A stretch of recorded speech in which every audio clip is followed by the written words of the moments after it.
Hi everyone, so this week Creed launched their newest release, Carmina, and their marketing campaign on this was stunning.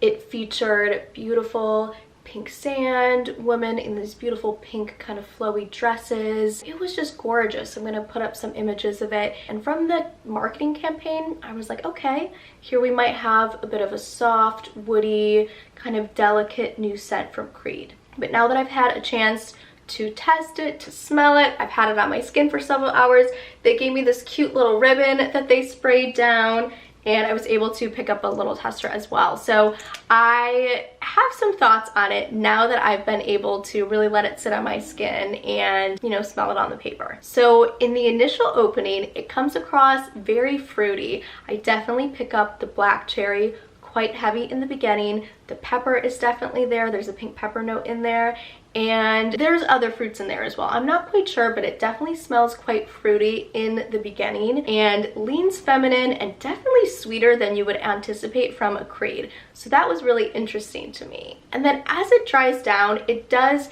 pull more unisex. I still think it leans quite feminine, but I could see this smelling really good on a man as well, depending on how it meshes with your skin.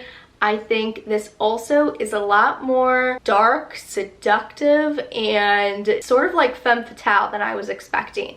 I thought it was going to be lighter, just like delicate, but yeah, you have a saffron, you've got a rose, you've got woods, you have musk, so it's definitely a darker, deeper scent. What's interesting as well is as it dries down, I almost pick up a little bit of a lychee note, which is odd to me because, I mean, they don't have that listed on there. And when you think of rose and lychee, my mind anyway goes right to Delina. This does not smell like Delina at all, but I almost feel like there's a touch of that rose. Maybe it's the rose peony mix in here, but I feel like there is some sort of lychee or some sort of note that smells a little bit similar to me. But in general, this is much deeper, darker, and smells nothing like Delina, by the way. I do not think Creed could put out a fragrance that was this dark, this seductive, this sexy, that kind of classic Creed DNA that is in pretty much every other fragrance Creed has. I don't really pick it up in this one. So I feel like they really did do something different here. They went for a more modern approach, which I do really appreciate. I like how dark it is. I like how seductive it is. I feel like this is great for the colder months that are coming around. I don't feel like this is one you could wear all year round necessarily. I think it would be a little bit heavy in the summer months, but that's just me. I also really appreciate how unisex it does dry down. I like how musky it is. I like how sexy it is.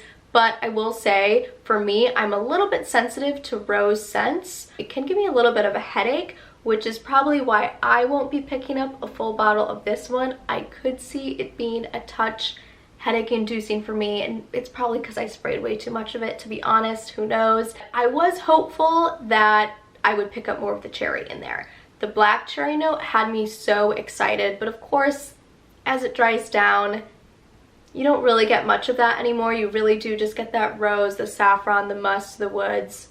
It's gorgeous. It's a gorgeous scent. I was hoping it was going to be a little more of a cherry bomb, but who knows? Maybe Creed will surprise us in the future with another one. Anyways, these are all my thoughts on the new Creed Carmina release. I would love to hear what you think of this fragrance, if you've tried it, if you've sampled it at all. I would be so curious to hear what you think. So please let me know. And as always, thank you all so much for watching, and I will see you in my next video.